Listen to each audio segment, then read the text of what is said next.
The Millennium Falcon is here because we're going to celebrate May the 4th by playing some Star Wars Return of the Jedi Death Star Battle for the Atari 8-bit computers.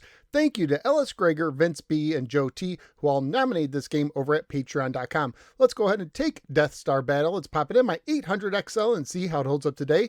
Let's go to the game. Death Star Battle was published by Parker Brothers and carries a copyright year of 1983. It is based on the popular 1983 movie. The manual opens with the following. Your ultimate goal is to destroy the sinister Death Star before the Empire completes its construction. But reaching this powerful space station won't be easy. First, shoot down a relentless swarm of TIE interceptors as they pursue your ship, the Millennium Falcon, across the galaxy. Then, with split-second timing, slip through one of the random openings in the Death Star's energy shield. Blast as much of the space station away with your lasers as possible while avoiding the destructive heat-seeking death ray.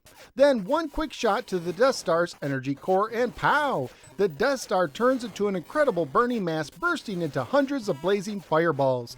And the heat's not off until you escape their fury. But if you do, then you're ready for another round with the infamous Death Star.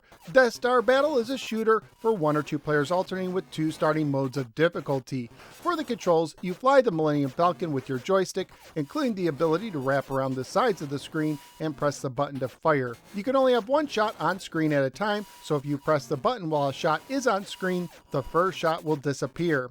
You face 2 main enemies in the game, TIE Interceptors and the Imperial Shuttle, which is said to carry the Dark Lord. I suppose they could be referring to either Palpatine or Vader. The manual doesn't make it clear. You will hear a sound cue before the Imperial Shuttle shows up trying to ram into you. The game is separated into 2 phases. During the first phase, you fly under the energy shield that has a protective white band of energy that comes and goes.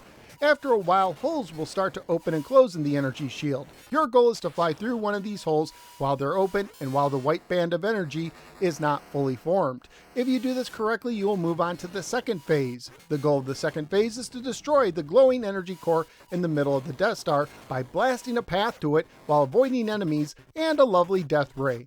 If you manage to hit all the sections of the Death Star before the core, you get an extra life. If you do blow up the Death Star, you'll need to avoid fireballs until you start over at the first phase. Scoring-wise, you get 50 points for every TIE Interceptor you shoot down and 1,000 points for the Imperial Shuttle. You also get 20 points for every section of the Death Star you hit. You also get bonus points during the time you avoid fireballs while the Death Star is exploding. At every 10,000 points, the difficulty will increase and you will get an extra ship. Graphically speaking, this game is solid looking. The sounds are okay, with a cool R2-D2 sound effect when you earn an extra life, but the game is sorely missing some iconic Star Wars music. Family-friendly wise, the game would most likely get an E for everyone rating if released today. Currently at PriceCharting.com, the game has a value of $15 loose, $15 complete, and $74 new. So what did I think of Death Star Battle? Pretty much the same as the 2600 port, which I reviewed in episode 394, which means I find this game kinda meh. While I like the look and the concept of the game, there are a few things that really hold it back. First is the fact that you are pretty much limited to only moving around about 1/3 to 1/4 of the screen. This gives the game a very cramped feeling that I just don't like. The second is the fact that you can only have one shot on screen at a time. Having to manage your shots in such a cramped area just isn't that fun. I can somewhat understand why this limit might exist on a 2600 cartridge, but feel it should not be the case here. Also, the energy core is such a small target it can be easy to miss. It's not the worst game ever, but for a Star Wars title, I was hoping for more. So where am I going to rank Death Star Battle? Well, I like E.T. Phone Home more at 15, but I will put this over Midnight Magic at 16. So the 19 games are now ranked for the Atari 8-bits. Death Star Battle is avoiding the death ray at the 16th position. Star Wars Return of the Jedi Death Star Battle had some potential, but ends up falling a little flat. But that's just what I think. What do you think? Let me know in the comments below.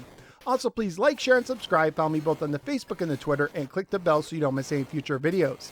At this time, I'd like to thank all of my generous supporters on Patreon.